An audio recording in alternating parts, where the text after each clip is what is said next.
Hi and welcome to a new video on our channel, and today I'm going to show you the brand new Xbutton 3.0.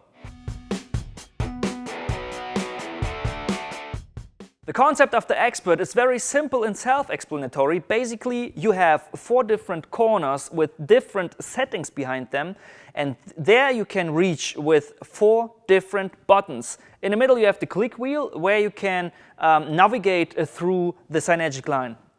Let's start with the upper line with the buttons, and we are jumping into the system settings. And the system information is, for example, giving you the info about temperatures of the sensors that are built inside this machine, like for example housing inside, secondary transformer, and so on.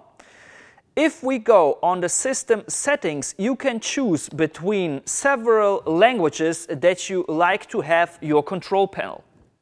You have 5 different favorite buttons where you can save and store your favorite settings. For example, let's go for 177 amps and we store it on the number 1 by pressing it for a little bit more than 3 seconds, and you see the display is flashing green and we have a 1 with a star behind. If we now change the settings, it will change the color in red, so you know you are not again in your favorite setting, and by pressing it again the machine is jumping back in the right settings. To delete it, you just press the button and hold it for a little bit more than 10 seconds.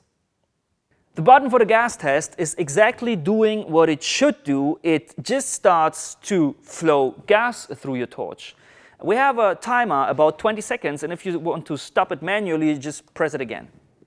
With the click wheel you can change all the welding parameter settings. For example, you can change the start current and the time, you can change the upslope time, the main current, we can change the downslope and the end crater filling program.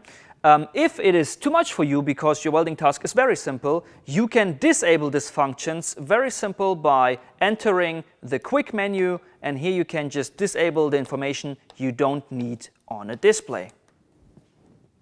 In the upper left corner you can change the welding process. In the upper right, setup, job and queue info, or for example in the AC welding, the balling function.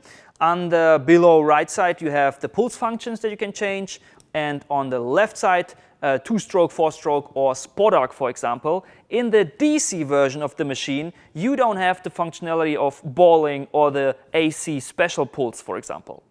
Last but not least, we have 2 different settings that we can make. We have the AC settings and the pulse settings. And we enter the AC settings together to see that you can change the waveform in square or trapeze, for example, or just a sine. If you go to the frequency, you can do it in auto, or you can just change the frequency to 50 Hz, for example. Let's go to the balance, and you can see that in AC mode, by changing the balance, you affect also on your welding zone. And we can keep that menu on the display by pressing this button. Let's go to our pulse settings. And on the pulse settings you have the possibility to change between the thermal or AC special or the mean value. And let's go and just change the main current a little bit. We want to have not 85%, we want to have 20% on pulse, and you see that everything what you do is changing in the picture, so that you can have always the information about how does it affect your welding. Let's put it also on a display and we are done. Now we are ready to start. If you connect the Retorx torch, where you can adjust your parameter on the torch, the display will change. So you can see below here it's now the 170 amp, for example, in max. That means with the click wheel you can adjust the maximum value that you then can adjust with your torch, and you cannot go below that maximum range. Like you can see, you can adjust the Xbutton 3.0 individually to all your needs.